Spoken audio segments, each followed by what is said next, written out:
How you doing, my brothers and sisters? So today I want to be spreading about how people would like to blame the devil for everything. Blame the devil for, him tempting you. But you see, you can't do that. You can't always blame the devil for everything. You think you can go to Judgment Day and be like, oh God, it was all the devil's fault. That's the reason why I did this. No, that's unacceptable. You have to take blame of yourself. The Bible clearly says this. James 1 verse 14. But every man is tempted when he is drawn away of his own lust and enticed. In other words, temptation comes from our own desires, which entice us and drag us away. You see, Paul speaks about in the book of Romans that it's the sin that dwells in him, that's living in him. Romans 7 verse 17. Now then, it is no more I that do it, but sin that dwell in me.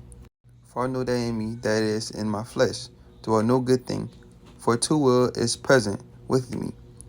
But how to perform that which is good, I find not.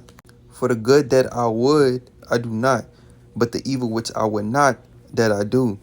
But if I do that I would not, it is no more I that do it, but the sin that dwell in me. Galatians 5 verse 24. And they that are Christ's have crucified the flesh with the affections and lusts. And we just got to deny the flesh, y'all. We have to follow the spirit because the law is for the flesh, it's not for the spirit. You see, when we follow the spirit, when we follow his steps, when we follow God, we won't sin. But when we follow our flesh, when we follow our own affections, when we follow our own lusts, we will sin.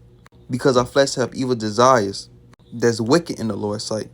And we can't always blame it on spirits too. Because I hear that a lot. Oh, it was a spirit of lust. Or it was a spirit of depression. Or it was a spirit of this, blah, blah, blah. No, you can't do that. You can't always blame it on something else. Take your own blame. You did that. You see, temptation itself is not a sin. It's how you fall into it is a sin.